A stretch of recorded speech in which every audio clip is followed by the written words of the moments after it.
হঠাৎ করে জাতীয় সড়কের উপর এলো আস্ত বিমান। এত সামনে থেকে সেই বিমান দেখতে ভিড় বাড়লো মানুষের। অনেকে তো তাদের মোবাইল ক্যামেরায় ওই বিমানের ছবি তুলতে ব্যস্ত হন। এ যেন হাতের নাগালে বিমান। যে বিমানকে সাধারণভাবে আকাশে দেখা যায় আর দেখা যায় বিমানবন্দরে, সেই বিমান এখন অদ্ভুতভাবে জাতীয় সড়কের উপর। এ কেমন কথা? বিমান কি জাতীয় সড়কের উপর দিয়ে যেতে পারে? এমন কথা কি কেউ বিশ্বাস করবে? কিন্তু তা যে করতেই হলো। আর সেটাই তো ঘটতে দেখা গেল কলকাতার যশোর রোডে, যা কিনা 34 নম্বর জাতীয় সড়কের উপর। জানা গেছে এটি একটি দুর্ঘটনাগ্রস্ত এয়ারবাসের ভগ্নাবশেষ। এটা পড়েছিল কলকাতা বিমানবন্দরে। তবে ওই এয়ারবাসটির নম্বর হলো AIRBUS A319। বলা যায় এটি একটি বহু পুরানো বিমান, যা হয়তো মেরামতি করেও চলমান অবস্থায় আনা সম্ভব নয়, তাই অকশন করা হয়েছে বলে জানা গেছে। বিমানবন্দর সূত্রে আরো জানা গেছে ওই বিমানটিকে অকশনে কিনে নিয়ে যাচ্ছে পাঞ্জাবের একটি সংস্থা।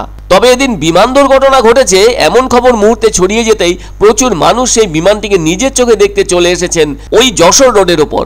এর ফলে বেশ কিছুক্ষণ একটি লেনে যান চলাচলের সমস্যা দেখা দেয়। অবশ্যই ওই বিমানটির দুর্ঘটনা ঘটেছে, তবে সেটা অন্যভাবে। এদিন কলকাতা বিমানবন্দর থেকে দুর্ঘটনাগ্রস্ত বিমানটিকে বের করার সময় ঘটে যায় ফের দুর্ঘটনা। কেননা জাতীয় সড়কের ধারে থাকা লাইট পোস্টে ধাক্কা লাগে বিমানটির। এতে অবশ্য বড় কোনো দুর্ঘটনা ঘটেনি।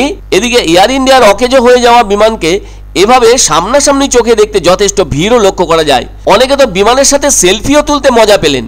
যে সংস্থা এই খারাপ হয়ে যাওয়া বিমানটিকে কিনে নিয়ে যাচ্ছে, তারা এই বিমানটি দিয়ে তৈরি করতে পারে কোনো রেস্টুরেন্ট বা হোটেল, কিংবা কোনো দর্শনীয় প্লেসে রেখে কিছু একটা ভালো কাজও করতে পারে। আসলে বিটি কলেজের কাছে এয়ারপোর্ট থেকে একটি বড় ধরনের ট্রেলার ট্রাকে বের করে আনার সময় ওখানকার একটি ল্যাম্প পোস্টে ধাক্কা লাগে বিমানটির, এবং এতে ভেঙে যায় বিমানের লেজ। তবে জানা গেছে এই বিমানটি ওই বিরাট ট্রাকের উপর যেভাবে রাখা আছে দিনভর এভাবেই থাকবে। কেননা যান চলাচলের ব্যস্ততার সময় রওনা হলে অন্যত্র কোনো দুর্ঘটনা ঘটতেও পারে। সেজন্য রাতের দিকে যানবাহন চলাচলের চাপ কম হলে ওই এয়ারবাসটি রওনা হবে সোজা পাঞ্জাবের উদ্দেশ্যে। কিছু হয়নি, ওখান থেকে প্লেনটা অকশন করে পাঞ্জাবে নিয়ে যাবে, এই গেট থেকে বার করেছে।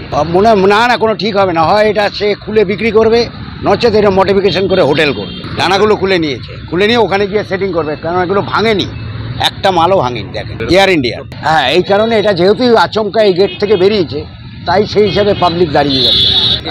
ম্যাক্সিমাম লোকই হচ্ছে প্লেন ওদিক থেকে ল্যান্ড করে তো ক্র্যাশ হয়েছে। না কোনো দুর্ঘটনা, এই তো গাড়ির উপরেই টোলা আছে। যশোর রোডের ধারে এটা মনে হয় অনেক পুরনো একটা এয়ারবাস, এয়ার ইন্ডিয়া।